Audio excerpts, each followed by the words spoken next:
Naslednji na vrsti pa je profesor dr. Ludvik Toplak, pravnik, bivši poslanec, nekdanji predsednik družbeno-političnega zbora, nekdanji diplomat, nekdanji rektor Mariborske univerze, sedaj pa predsednik Visokošolskega zavoda Alma Mater Europaea.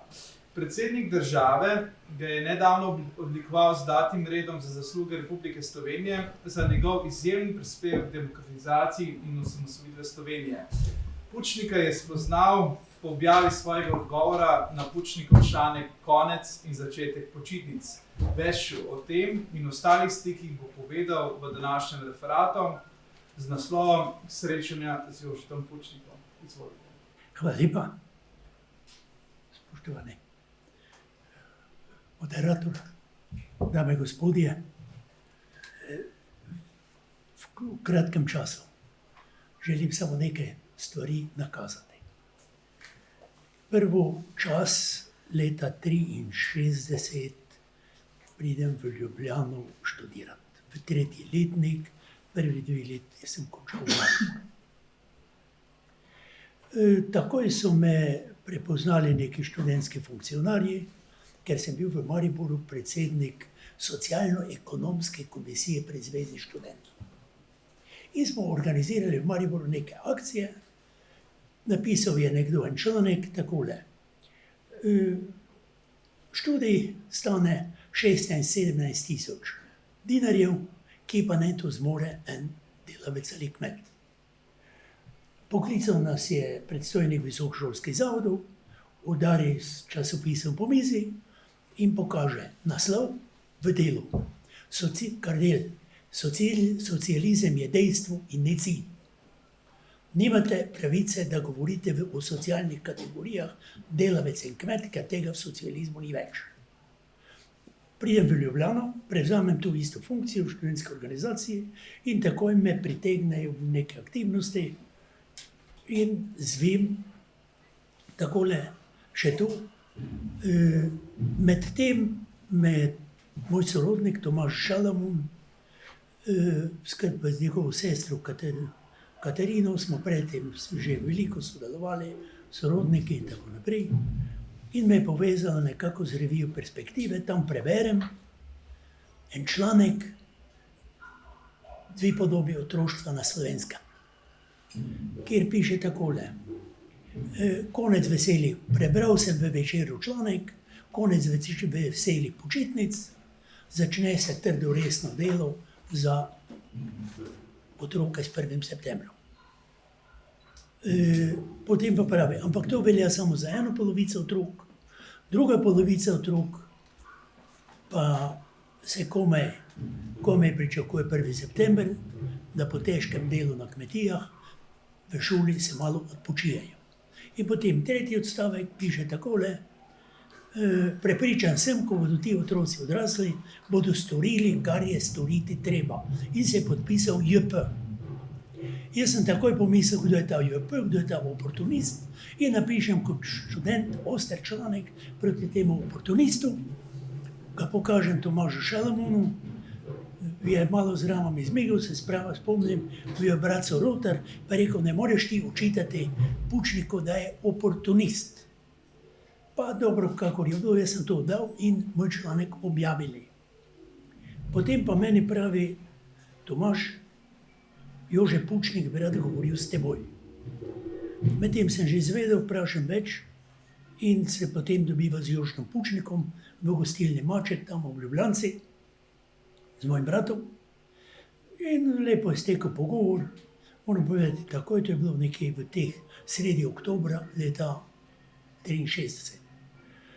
In se pogovarjamo takole, spomnim se, rekel je pač takole, med drugim tudi Perspektive, časopis, pa pesniki, pa tako naprej, pa ti umetniki, da gledajo vse preozko, da treba stvarem pristopati širše, celovito, tako kulturološko, gospodarsko, narodno in zgodovinsko in tako dalje. In jaz sem se s tem strinjal, da se ne pogovarjam dalje in tako steče pogovor, predvsem pa steče pogovor o takrat objavljenem članku o dilemah našega kmetijstva. To je bil takole prvi pogovor, kjer smo neke stvari zastavili. Jaz potem kot predstavnik v študentski organizaciji smo formirali nekaj, reklo se je prostor in čas. Forum prostor in čas. In smo organizirali nekaj razprave. Pa rečem, jaz v študentskem naselju bomo organizirali razpravo o dilemah našega kmetijstva, ker je med tem novinar Jože Petek v Delu ostro napadel Pučnika kot z vsemi mogočimi tudi političnimi etiketami. V študentskem naselju organiziramo to, medtem povabimo profesor Turka, agroekonomista z fakultete za agronomijo, Jožeta Pučnika kot publicista, uradnega novinarja Večer Dela Jožeta Petka, ministra Janeza Perovška. Vsi so pristali. Ko je bilo vse zrelo, jih obiščemo še enkrat. Ivan Kreft, študent Ivan Kreft, kasneje profesor genetike na biotehnični fakulteti. Rudi Kocijančič, kasneje dekan fakultete za upravo v Ljubljani. In jaz. In gremo k Perovšku, mu povemo, kako zamišljamo. In Perovšek reče, ne, s Pučnikom ne maram sedeti za skupno mizo. Sem rekel, bomo dali vsakemu svojo mizo. In potem pravi, ne maram z njim polemizirati in mu dajati avtoriteto. In tako dalje. Kreft, to je Ivan Kreft, pa Ivan Kreft je sin Ivana Krefta, španskega borca. Ljubljančan. Takole. Rudi Kocijančič je bil partizanska sirota. In jaz. Zato, da smo stvari, bi rekel, v tistem času uravnotežili. In do razprave je prišlo, ja, gremo. Perovšek reče, da ne, gremo k profesor Turku. Turk reče, če si Perovšek dovoli, da s Pučnikom ne sedi, se jaz dovolim, da s Perovškom ne sedim. In Pučnik je sedel nekje v 7. vrsti, jaz sem sedel v 3. vrsti, profesor Turk je sedel v 1. vrsti. Za mizo pa so sedeli novinar Petek, Janez Perovšek in Tone Zimšek, predsednik takrat študentske organizacije, ki je Kučana nasledil. Vmes sem se jaz enkrat vstavil k razpravi in Perovšek me je prepoznal, pa je takoj rekel, Toplišek, pa je bil glih 14 dni pred tem, ali teden dni, pa je bila v Ljubljani razprava, to je bil neki emigrant, ki je prišel z Avstralije in je organiziral kao kontrarevolucijo. In mene takoj diskvalificiral, sedel nazaj in tiho, stvar se je končala. Ampak s Pučnikom smo potem nekako nadaljevali druge zgodbe. Želim pa povedati nekaj. Bil je to čas, ko je leto 63, računajmo, to je bilo 18-20 let po drugi svetovni vojni. Prišla je druga generacija, ki ni bila neposredno tangirana ali doživela druge svetovne vojne. Bil je že čas, ko so že študenti imeli tranzistorje in ko je prišla televizija že v našo hišo. Drugače povedano, komunikacijske tehnologije so že odpirale vrata. Revija Perspektive je nekako to inteligenco zbirala in okrog revije Perspektive se je ta del vrtel. In takrat se začne na univerzi polarizacija. In spomnim se, pridem jaz tam v Prlekijo, moji prijatelji, učitelji, zdaj vrstniki, mi seveda vse povejo, da so na partiji že obravnavali, na partijske organizacije, kaj strašnega se v Ljubljani godi, da tu nastopa kontrarevolucija, ki jo vodi neki zapornik Jože Pučnik in da si ti med njimi in da so zbrani okoli revije Perspektive. Skratka, ta strah pred Pučnikom in perspektivami je bil nezaslišan. Potem naslednje leto Pučnika, mi smo se tisto leto potem takole nekako družili, potem prije topla greda, ki je še zaostrila in pomladi leta 1964 Pučnika aretirajo in Tomaža Šalamuna. In zopet mene pošljejo, Gojko Stanič je šel z menoj, da na filozofski fakulteti pomirimo študente, ki so organizirali en protest zaradi aretacije Pučnika in Tomaža Šalamuna. Jaz nisem mogel kaj, da nisem seveda tam povedal, ker je tam povedal nekdo iz množice, da je sinoči videl Pirjevca in Tomaža Šalamuna na Titovi cesti, pijani komati zemlja, so razgrajali Tomaž Šalamun in Pirjevec in z ekipo študentov. Resnica pa je bila, da sem prejšnji večer šel jaz iz železniške postaje proti študentskemu naselju, srečam tam, mislim, da Paša pa Simonitija, Simonitija in gremo mi. Jaz sem bil vesel, da sem zvedel, da je Tomaž Šalamun izpuščen in evo ti Tomaž Šalamun pride nasproti, gremo tam v kavarno Evropa. Jaz sem tisto, kar sem imel, dal eno buteljko, 7-8 nas je bilo in smo tisto buteljko popili. Ampak vse ta zgodba je potem sledila, da je perspektivaš in Pučnikov somišljenik. Naslednjo pomlad so bile volitve. In tako je bilo, 11 predsednikov socialistične zveze se dobi in dobijo nalog, da zjutraj v nedeljo na zbori volivcev vsak v svoji krajevni skupnosti predlaga tovariša Borisa Kocijančiča kot našega kandidata. Navada je bila, da so po sestanku socialistične zveze šli tam v gostilno na špricer in tu so rekli ti predsedniki, zakaj ne bi enega naših kandidirali, kaj imamo mi s Kocijančičem. To je bil Boris Kocijančič, oče, predsednik verske komisije, prvoborec, spomeniček, tako naprej. In so grejo v dobu, ne bo Toplak, ne bo, ker je bolan. To je bilo za mojega očeta, pa dajmo enega sina, ali tistega, ki je kmet, ali tistega, ki študira agronomijo, ali tistega, ki študira pravo. Dajmo tistega tretjega. In naslednji dan zbori volivcev, vsak predsednik socialistične zveze je predlagal v imenu petih, kot je to bil red, tovariša Kocijančiča. Vsak je pa imel enega, drugega, ki je predlagal tovariša Toplaka. In na zborih volivcev, na 11 krajevnih skupnostih, je Toplak dobil 98,5% vseh volivcev. In to je bila taka zgodba, takrat, naslednje jutro, mene pokličejo, zahtevajo, me obtožijo perspektivaštva Pučnikovega somišljenika, da ne govorim, in naslednje jutro zahtevajo, da grem naslednji teden, da me peljejo po zbori volivcev, kjer bom povedal, da jaz sam odstopim od kandidature in da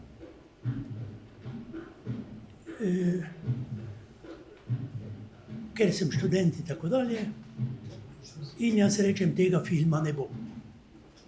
So rekli, dobro, šli in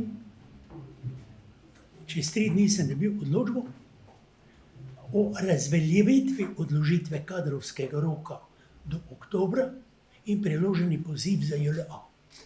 Glavni učitek, ki je neformalno, ki je bil perspektivaš in Pučnikov somišljenik.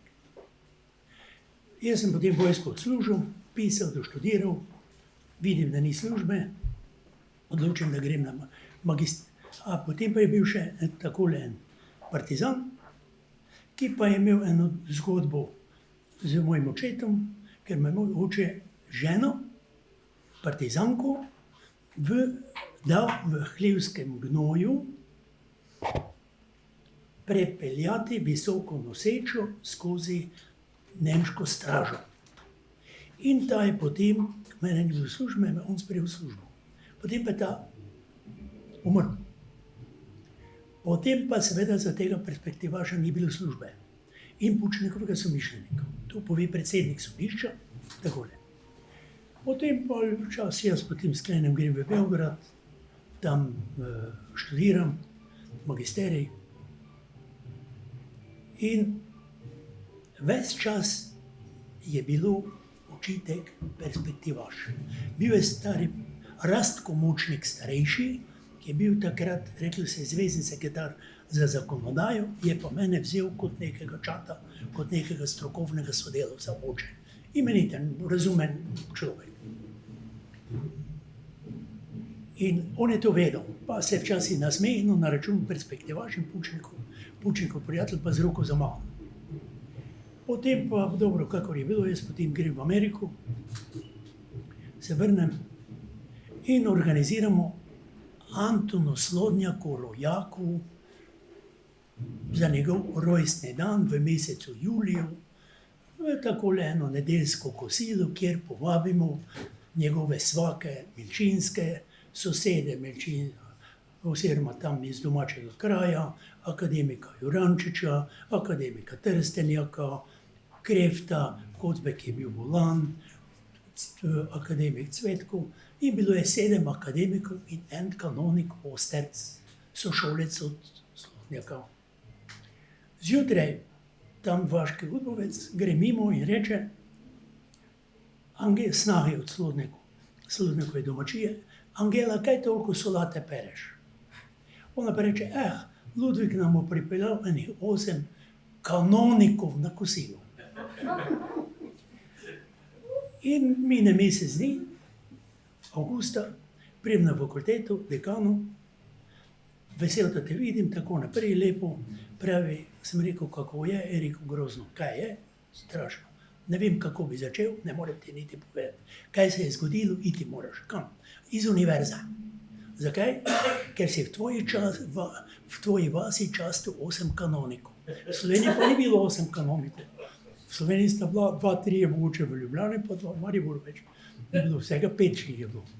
Ampak ni pomagalo, potem se začne takole. Ves čas perspektivaš in Pučnikov prijatelj. Pučnikov somišljenik. Pride leto 80, to, kar sem prej povedal, glavni učitek je bil poklic odvzem potnega lista, perspektivaš in Pučnikov prijatelj. Je prišlo leto 88. Sva sedela v Mariboru, v kavarni Astoria, takole v pritličju, in mimo je šel Vladimir Gajšek.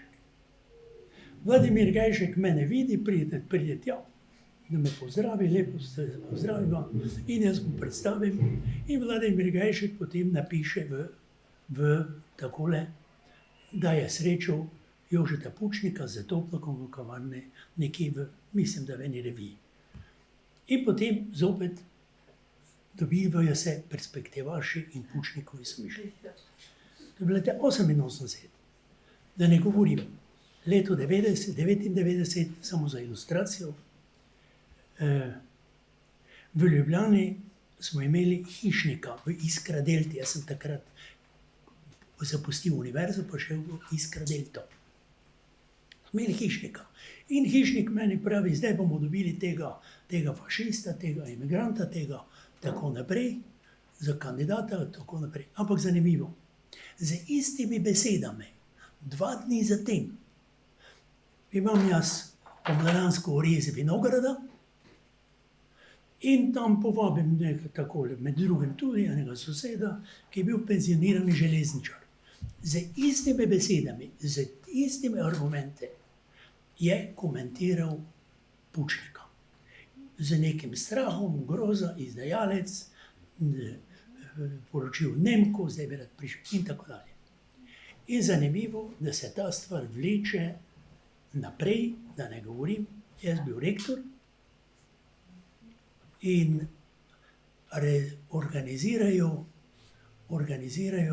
referendum za odpoklic rektorja. Pogledam, kdo so ti ljudje, ki so organizirali. Eden, ki so mu očeta leta 1945 ubili tam v enem množičnem grobišču v Kidričah. Drugi, ki mu očeta niso ubili, ampak je on od otroškega vrtca moral proti očetu redno poročati. Drugače povedano, dobili so svoje ljudi in vodila sta celo stvar dva, ki sta pa bila vključena že v konkretno osebno, že takrat leta 63 v političnih forumih proti meni. V tem kontekstu, to govorim takole zaradi tega, ker predvsem, kar je mene presenetilo, koliko strahov je v teh krugih vzbujalo to ime. In to bo verjetno Igor Merzel, ki te stvari iz druge strani preučuje, znal lepo predstaviti in me zelo zanima, kako druga stran te stvari gleda. Dejstvo je takole, da moram reči, da je bil tudi čas in okoljnosti Jožeta Pučnika in njegovega dela okoli revije Perspektive. Mislim, da bi revija Perspektive terjala eno posebno to obdobje, zdaj bo 60 let, naslednje leto bo 60 let, ko se je ta zgodba nekako zaostrila, bi bilo dobro, da se osvetli zgodovinsko razsežnosti tega časa in te revije. Drugo, mislim, da je pokazalo nekaj, kar bi pokazalo tudi danes se vprašati februarja leta 1964 na ekonomski fakulteti so študenti organizirali javno razpravo o vlogi intelektualca v slovenski družbi. Tu je bil takrat Vili Kovačič, ki smo ga takrat povezali tudi v kontakt z Jožetom Pučnikom, zdaj da ne ena posebna zgodba.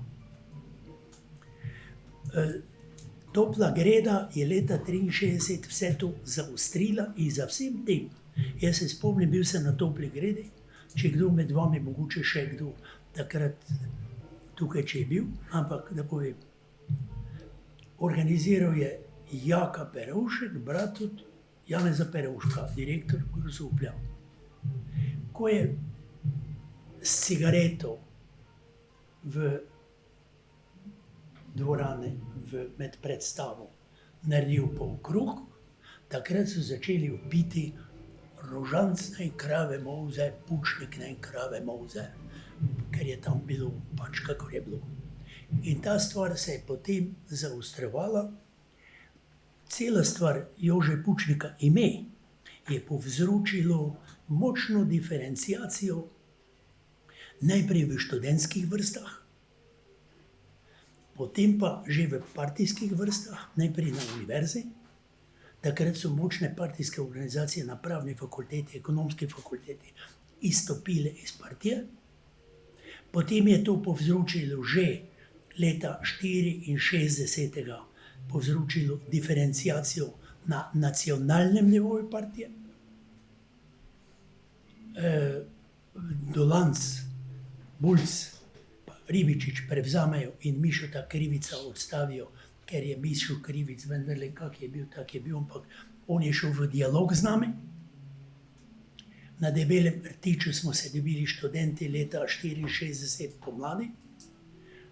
Takrat smo se nekako razšli, prav ob teh vprašanjih, deklaratorno razšli in ta zgodba se je potem vlekla, jaz bom rekel, tudi do današnjih dni, kar smo danes slišali že v prvi razpravi.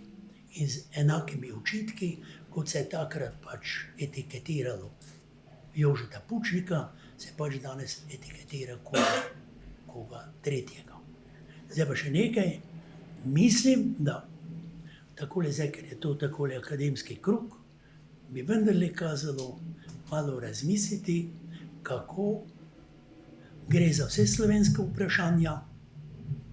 Jože Pučnik ni samo zgodba bivšega SDZ-ja, Slovenske demokratične zveze, in interesnih skupin ali morebiti posameznikov v teh interesnih, ker moramo vedeti, to je bila interesna stranka, to ni bila programska stranka, resno. Medtem ko je Jože Pučnik v svojem videnju, kar smo imeli v večjih razgovorih, je gledal celovito to, kar je bilo danes že nakazano, ne samo kulturološko, umetniško in podobno, to, kar se gre del elite, in to je bil tudi najni prvi pogovor pri Mačku. Še danes se spomnim, da je treba stvarim pristopiti celoviteje, zlasti videti gospodarstvo. Ne, to gre za dileme našega kmetijstva, ali gre za širše ali bančni sistem, ker takrat namreč je bil čas, ko se je na nacionalnem nivoju oblikovala nacionalna nova aristokracija, po Gilasu novi razred, ki ni bil do drugih nič manj obziren kot, bom rekel, stare leninistične ali bolševiške prakse.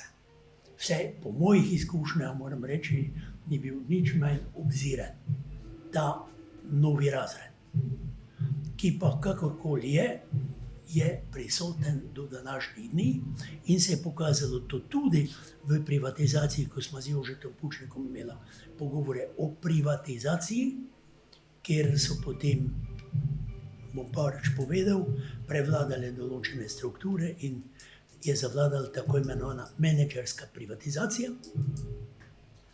Bom povedal, bavil sem se z odgovornostjo direktorja, samo ena številka.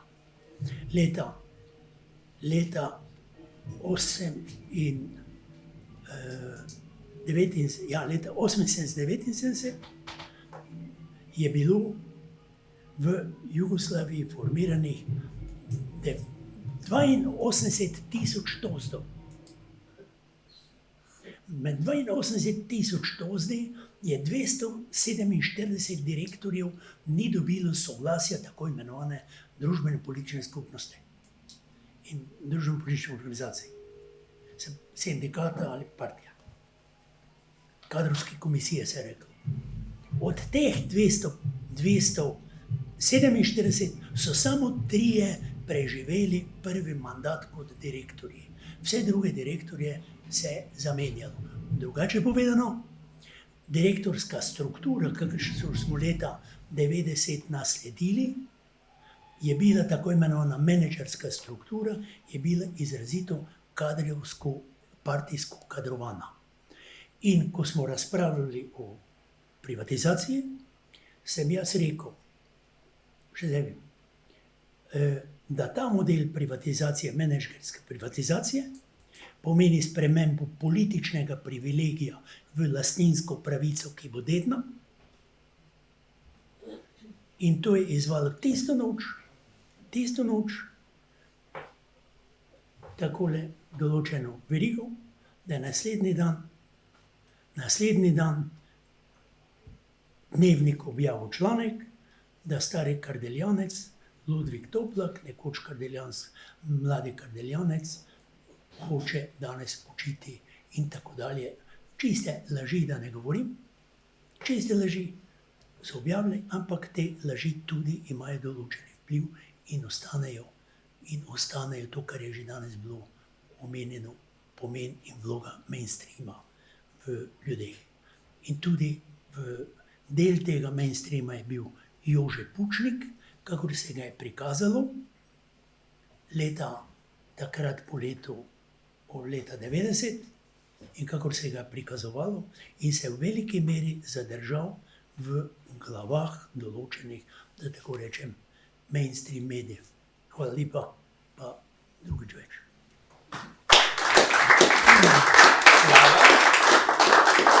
Hvala.